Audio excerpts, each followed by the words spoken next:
Top quality और consistent performance के लिए सिर्फ सिल्वर पंप नाम याद रखना। હવે નજર કરીએ તમારો જિલ્લો તમારા સમાચાર પર। મેઘરાજાના નવા રાઉન્ડ માટે થઈ જાઓ તૈયાર। આગામી 7 દિવસ રાજ્યમાં રહેશે વરસાદી માહોલ। કાલથી 2 દિવસ રાજ્યમાં વરસાદની આગાહી છે। 8 અને 9 તારીખે ગાજવીજ સાથે મધ્યમ વરસાદ થઈ શકે છે તેવી આગાહી છે। ગુજરાત રિજિયનમાં સામાન્ય કરતાં 31% વરસાદ થશે। ગુજરાત રિજિયનમાં અત્યાર સુધીમાં 730 mm સુધી વરસાદ નોંધાયો છે। અત્યાર સુધીમાં સૌરાષ્ટ્ર કચ્છમાં 15% ઓછો વરસાદ નોંધાયો। સૌરાષ્ટ્ર કચ્છમાં અત્યાર સુધીમાં સરેરાશ 250 mm જેટલો વરસાદ નોંધાયો છે। आने वाले 7 दिनों के लिए हम गुजरात स्टेट की बात करेंगे तो गुजरात स्टेट के सारे डिस्ट्रिक्ट कवर है, जिसमें लाइट टू मॉडरेट रेन का पूर्वानुमान है। और थंडरस्टॉर्म की बात करेंगे तो डे 2 और डे 3 के लिए थंडरस्टॉर्म की वार्निंग है गुजरात रीजन के लिए। 1 जून से लेकर आज 7 अगस्त तक 481 मिलीमीटर रेनफॉल रिकॉर्ड हुआ है और नॉर्मल के हिसाब से 433 मिलीमीटर होना चाहिए। तो overall Gujarat as a whole state plus 11% normal से ज़्यादा रेनफॉल हुई है 1 जून से लेकर आज 7 अगस्त तक। સાબરકાંઠાના પ્રાંતિજમાં ચોમાસાની શરૂઆત સાથે જ નગરપાલિકાના વિકાસના દાવાઓની પોલ ખુલી। શહેરના મુખ્ય માર્ગોથી લઈને રહેણાંક વિસ્તારો સુધી ઠેર ઠેર મોટા ખાડાઓ પડતા વાહન ચાલકો અને સ્થાનિક લોકો ભારે હાલાકી ભોગવી રહ્યા છે। વરસાદી પાણી ભરાઈ જતા ખાડાઓ દેખાતા નથી, જેના કારણે અકસ્માતનો ભય સતત વધી રહ્યો છે। સ્થાનિકોનો આક્ષેપ છે કે નગરપાલિકા તંત્રની બેદરકારી અને કોન્ટ્રાક્ટરોની નબળી કામગીરીના કારણે કરોડોના ખર્ચે બનેલા રસ્તાઓ ટૂંક સમયમાં બિસ્માર થઈ ગયા છે। આરસીસી રોડ અને પાઇપલાઇનના અધૂરા કામના કારણે સ્થિતિ વધુ ગંભીર બની હોવાનું પણ લોકો કહી રહ્યા છે। વારંવારની રજૂઆતો છતાં તંત્ર દ્વારા કોઈ અસરકારક કાર્યવાહી ન થતાં લોકોમાં ભારે રોષ જોવા મળી રહ્યો છે। હવે સ્થાનિકોએ ચેતવણી આપી છે કે જો તાત્કાલિક રસ્તાઓનું સમારકામ શરૂ નહીં કરવામાં આવે તો આગામી દિવસોમાં ઉગ્ર આંદોલન કરવામાં આવશે। નગરપાલિકાના સત્તાધીશોને અથવા તો તંત્રનો કોઈ એનું દબાણ દેખાતું નથી, એટલે અમે અહીંયા વારંવાર આવતા હોઈએ છીએ તો અહીંયાના રસ્તાઓને જોયા પછી અહીંના વાહન ચાલકોને રાહદારીઓને બહુ ખૂબ મુશ્કેલી પડતી હોય, એટલા માટે અમે તંત્રને વિનંતી કરીએ છીએ કે તાત્કાલિક આ રસ્તાઓનું સમારકામ કરવામાં આવે અને જરૂર પડે આ નવા રસ્તા બનાવવામાં આવે એવી અમારી માગણી છે। લોકોને એટલી બધી હાડ મારી છે ને એટલી બધી રજૂઆત કરવા છેલ્લા 30 વર્ષની અંદર વિકાસના નામે મીંડું છે। રસ્તાની કામગીરી સદંતર ઝીરો છે। બજારની અંદર તો પગ મૂકીને ઊભું રહી જઈને આવી શકાય એવી પરિસ્થિતિ નથી। એટલા ખાડા આરસીસી રોડના કામ એટલા બોગસ કરેલા છે। હાલ જે કામગીરી રોડની ચાલી રહી છે એમાં અધૂરું કામકાજ છે અને હાલ કામગીરી હજુ ચાલે, પણ નગરપાલિકા એની પાઇપલાઇનનું કામ રિપેરિંગ પૂરું કરે તો આરસીસી રોડ ઝડપથી બને આવી વ્યવસ્થા છે હાલ। વાવ થરાદના ભડોદર ગામમાં વરસાદી પાણીના નિકાલના મુદ્દે ખેડૂતોમાં ભારે રોષ જોવા મળી રહ્યો છે। ગ્રામજનોએ કલેક્ટરને લેખિત રજૂઆત કરીને સૌપુરા ગામનું વરસાદી પાણી ભડોદરના ખેતરોમાંથી છોડવાની તજવીજનો ઉગ્ર વિરોધ નોંધાવ્યો છે। ખેડૂતોનો આક્ષેપ છે કે નર્મદાની મુખ્ય નહેરમાં સતત થતા લીકેજના કારણે તેમના ખેતરોમાં પહેલેથી જ પાણી ભરાઈ રહ્યું છે। આવી સ્થિતિમાં જો અન્ય ગામનું પાણી પણ અહીં છોડવામાં આવશે તો ખેતીલાયક જમીનને ભારે નુકસાન પહોંચશે અને ખેડૂતોને મોટું આર્થિક નુકસાન સહન કરવું પડશે। ગ્રામજનોએ જિલ્લા તંત્રને સ્થળ પર રૂબરૂ તપાસ કરવાની માંગ કરી છે। સાથે જ ખેડૂતોને નુકસાન ન થાય તે માટે વરસાદી પાણીના નિકાલ માટે વૈકલ્પિક વ્યવસ્થા ઊભી કરવાની પણ માંગણી કરી છે। એવી મોગણી છે કે જે બાકીનું જે તળાવમાં પાણી નથી અથવા છે પણ એ તળાવની જગ્યાએ સીધો પાણીનો નિકાલ કરે અને ત્યાં પાણી ન નાખે એના માટેની મોગણી અને એના આવેદનપત્ર આપવા માટે બધા ખેડૂતો આવ્યા અને એ તળાવમાં પાણી નાખી પમ્પિંગ કરીને તો એ પાણીનો નિકાલ કરે તો આજુબાજુમાં જે ખેડૂતો છે 150 ખેડૂતો છે એ બધા ખેડૂતોને ખેતીને પશુપાલનને બધાને બહુ મોટા પાયે નુકસાન થાય ને જમીન બંજર બને એમ છે। તો એમાંથી દરેક ખેડૂતોનું ઉગાર થાય એ માટેની અમારી મોગણી છે। અમે બધા ખેડૂતો આવેદનપત્ર આવ્યા। અમારે તળાવની અંદર પાણી ભરાઈ ગયું છે, એના માટે અમારે સીધું પમ્પિંગ ગામની અંદર કોઈ તળાવની અંદર કરવાનું નથી, ડાયરેક્ટ સીધું માઇનર કેનાલની અંદર પાણી નાખે તળાવની અંદર એવી અમારી મોગણી છે। બીજા તળાવમાં પમ્પિંગ કરવા જાય તો આજુબાજુના ખેડૂતોને પશુપાલન બધી ક્ષાર મુક્ત જમીન ખરાબ થઈ જાય એમ છે। એના કારણથી તો ડાયરેક્ટ સીધો સરકારશ્રીને અમારી નમ્ર અપીલ છે કે સીધો પમ્પિંગ કરે, ગામની અંદર પમ્પિંગ કોઈ તળાવમાં પાણી નાખવામાં ન આવે, ડાયરેક્ટ પમ્પિંગ કરે એવી મારી મોગણી છે। જૂનાગઢમાં રસ્તા અને પાણીના પ્રશ્ને ભાજપના કોર્પોરેટરો જ ધરણા પર દોલતપરા કસ્તુરબા સોસાયટીમાં બિસ્માર રસ્તા અને પાણી મુદ્દે વિરોધ કરવામાં આવી રહ્યો છે. ભાજપ શાસિત મનપા સામે ભાજપના કોર્પોરેટરોનો જ વિરોધ. ગટરના પાણી પીવાના પાણીમાં ભળ્યાનો સ્થાનિકો દ્વારા આક્ષેપ કરવામાં આવી રહ્યો છે. છેલ્લા 6 મહિનાથી સ્થાનિકો હાલાકી ભોગવતા હોવાના આક્ષેપ. વારંવારની રજૂઆત છતાં કાર્યવાહી ન થતા ધરણા. વહેલી તકે કામગીરી નહીં થાય તો ઉગ્ર આંદોલનની કોર્પોરેટર દ્વારા ચેતવણી ઉચ્ચારવામાં આવી છે. વોટર શાખાના અધિકારીઓને પૂછીએ તો એ અધિકારીઓ બાંધકામ શાખાના અધિકારીઓનું નામ દે કે એમાં આવશે, તમે એને કહો. બાંધકામ શાખાના અધિકારીઓને પૂછે તો કે હમણાં જોઈ જાવ, કાલે આવશું, પરમદી આવશું.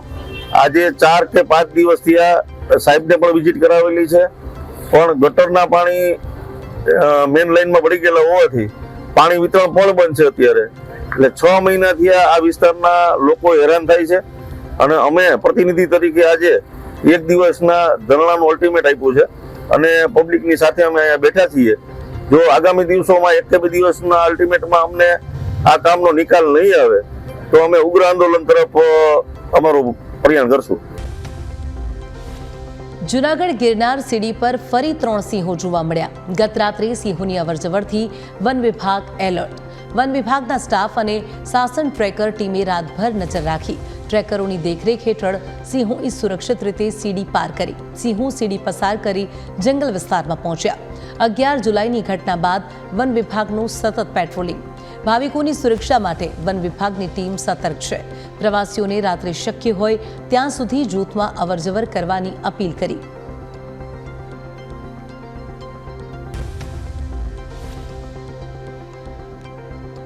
કાંકરેજના દેવ દરબાર ઓગડમઠ લાફાકાંડ મામલે કાર્યવાહી કરવામાં આવી. કાંકરેજના દેવ દરબાર ગઢ ઓગડના મહંત બળદેવનાથની ધરપકડ કરાઈ છે. મહંત બળદેવનાથની જામીન પ્રક્રિયા પૂર્ણ કરી પોલીસે મુક્ત કર્યા. જામીન મળતા બળદેવનાથને મુક્ત કરવામાં આવ્યા. અજમલભાઈ ચૌધરી મારામારી કેસમાં અગાઉ 4 આરોપીઓની અટકાયત કરાઈ હતી. ફરિયાદીની રજૂઆત અને તપાસ બાદ બળદેવગીરીની અટકાયત કરાઈ છે તેમ ડીવાયએસપીએ કહ્યું હતું.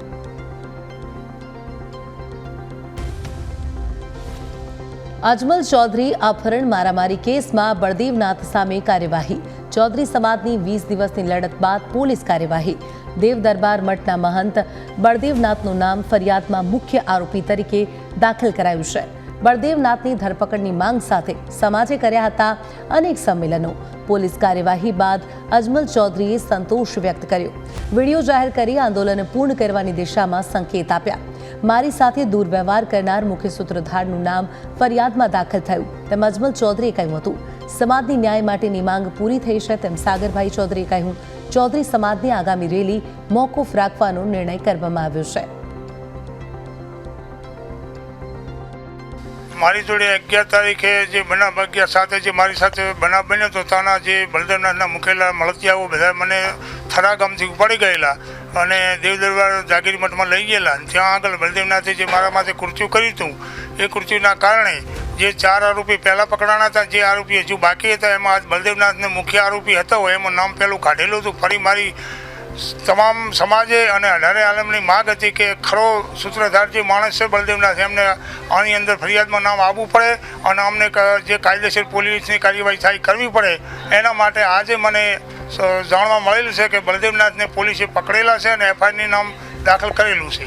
અમે આપને કહ્યું એ પ્રમાણે અમારે જે ન્યાય જોઈતો હતો એ આદર્શ ન્યાય જોઈતો હતો અને મને એવું લાગે છે કે આદર્શ ન્યાય અમારી સમગ્ર કમિટીને લાગે છે કે આદર્શ ન્યાય અમને મળી રહ્યો છે. એટલે આ રેલી બાબતનો જે નિર્ણય છે એ અમે અત્યારે મોકૂફ કરીએ છીએ અને અમારા સમાજના યુવાનોને અમે બોલાવી અને સમાજના યુવાનો વચ્ચે આ વાત મૂકી આગળનું જે કંઈ હશે એ અમે સમાજના યુવાનો વચ્ચે વાત મૂકીશું.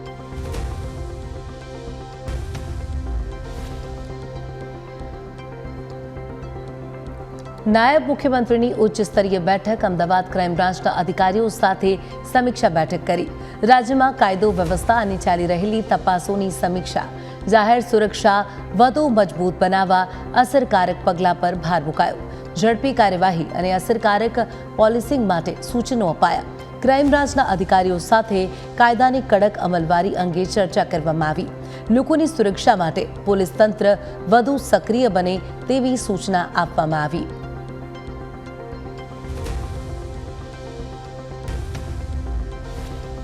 ગુજરાત યુનિવર્સિટીમાં એબીવીપીના હોબાળા બાદ મોટો નિર્ણય લેવામાં આવ્યો છે.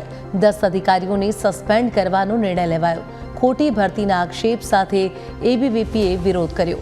યુનિવર્સિટીએ તાત્કાલિક અસરથી તપાસ કમિટીની રચના કરી આ સમગ્ર મામલે 3 સભ્યોની તપાસ કમિટી બનાવવામાં આવી. આક્ષેપ બાદ 10 અધિકારીઓને સસ્પેન્ડ કરવાનો નિર્ણય લેવામાં આવ્યો છે. ગુજરાત યુનિવર્સિટીના ઇતિહાસમાં પ્રથમવાર આવી કાર્યવાહી. કમિટીના રિપોર્ટ બાદ આગળની કાર્યવાહી કરવામાં આવશે. ભરતી પ્રક્રિયા અંગેના આક્ષેપોની તપાસ કરશે કમિટી. તો સમગ્ર મામલે 3 સભ્યોની તપાસ કમિટી બનાવવામાં આવી છે. ભરતી પ્રક્રિયાને લઈ અને તપાસ કરાશે. ગુજરાત યુનિવર્સિટીમાં એબીવીપીના હોબાળા બાદ મોટો નિર્ણય લેવામાં આવ્યો છે. 10 અધિકારીઓને સસ્પેન્ડ કરવાનો નિર્ણય લેવાયો છે. ખોટી ભરતીના આક્ષેપ સાથે એબીવીપી દ્વારા વિરોધ કરવામાં આવ્યો હતો. યુનિવર્સિટીએ તાત્કાલિક અસરથી તપાસ કમિટીની રચના કરી આ સમગ્ર મામલે 3 સભ્યોની તપાસ કમિટી બનાવવામાં આવી છે. આક્ષેપ બાદ 10 અધિકારીઓને સસ્પેન્ડ કરવાનો નિર્ણય લેવામાં આવ્યો છે. ગુજરાત યુનિવર્સિટીના ઇતિહાસમાં પ્રથમવાર આ પ્રકારની કાર્યવાહી કરવામાં આવી છે. કમિટીના રિપોર્ટ બાદ આગળની કાર્યવાહી હાથ ધરવામાં આવશે.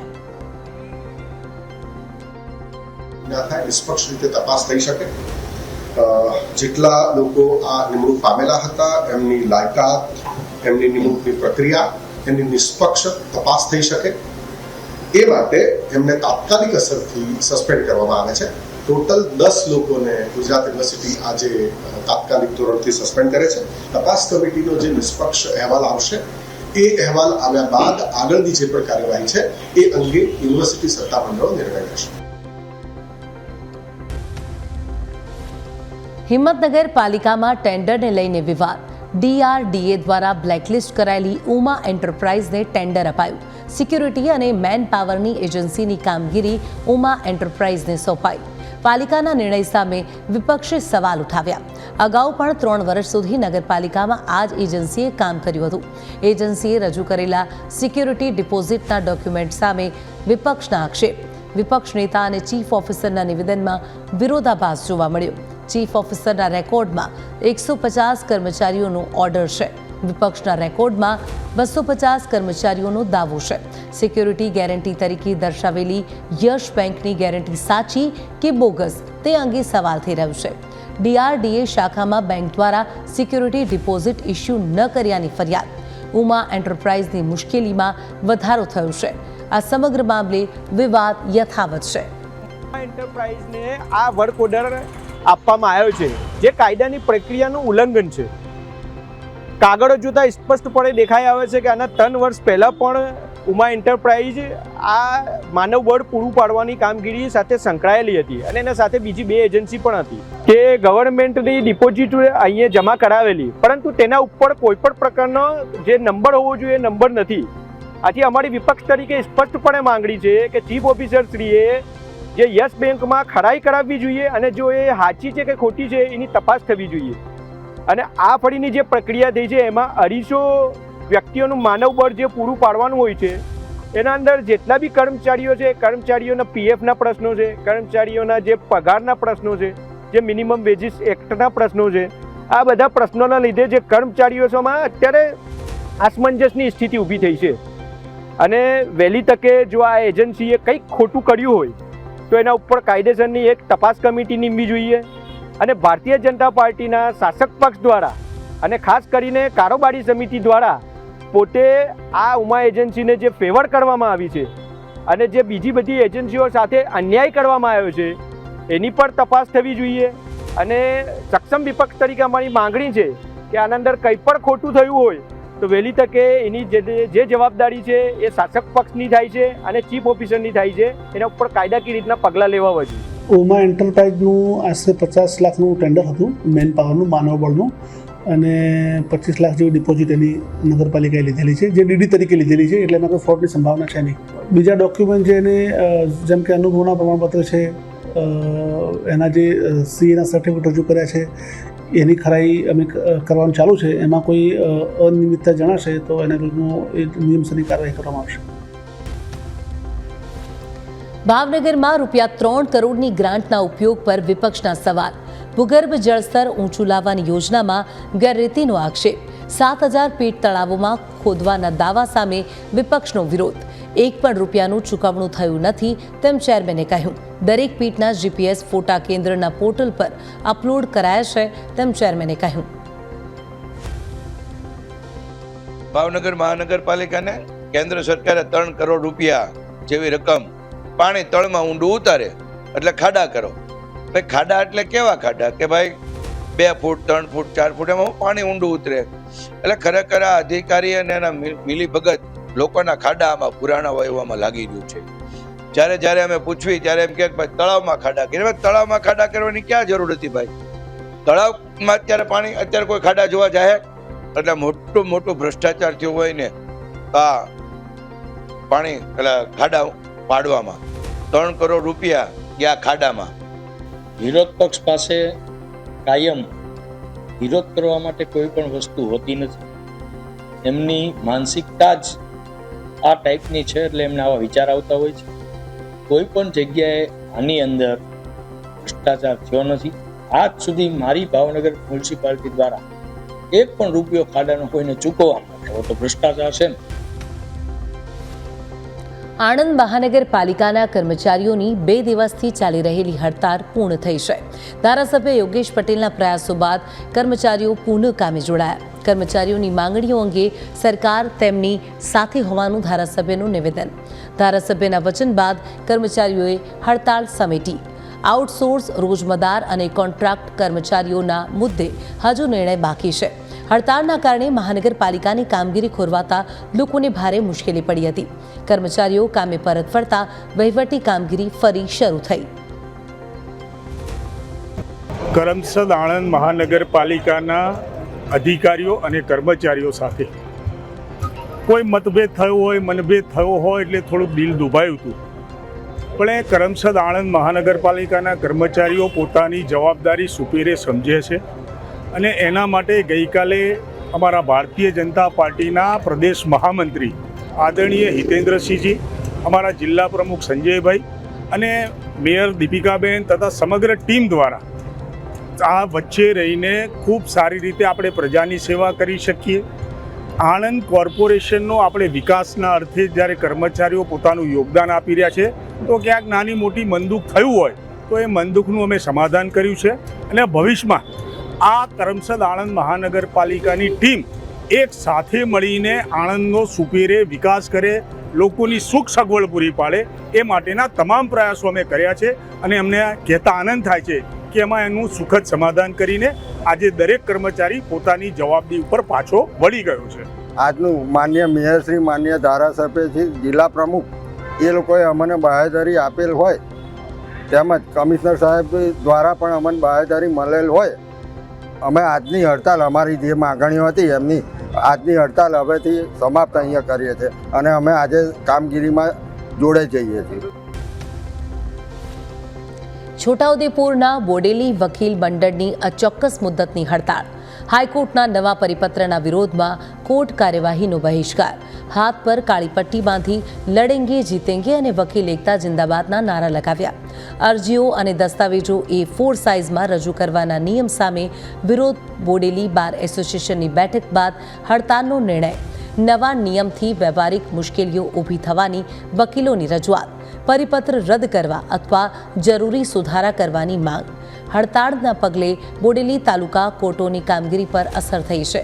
યોગ્ય નિર્ણય નહીં આવે ત્યાં સુધી હડતાળ ચાલુ રાખવાની વકીલોની ચીમકી. બોડેલી બાર એસોસિએશન આજ રોજ ટેકો આપે છે અને સમગ્ર ગુજરાત રાજ્યની અંદર જે હડતાલો અગાઉ જે કાર્યક્રમો નક્કી કરવામાં આવશે પ્રમાણે કાર્યક્રમો કરવામાં આવશે અને આ જ્યાં સુધી નામદાર ગુજરાત હાઈકોર્ટ આ પરિપત્ર પરત નહીં લે ત્યાં સુધી અચોક્કસ મુદતની હડતાલ બોડેલી બાર એસોસિએશન દ્વારા કરવાનું નક્કી કરેલ છે અને આગામી દિવસોની અંદર પણ બીજા અન્ય કાર્યક્રમો જે આપવાના થશે એ પણ અમે કાર્યક્રમો આપીશું.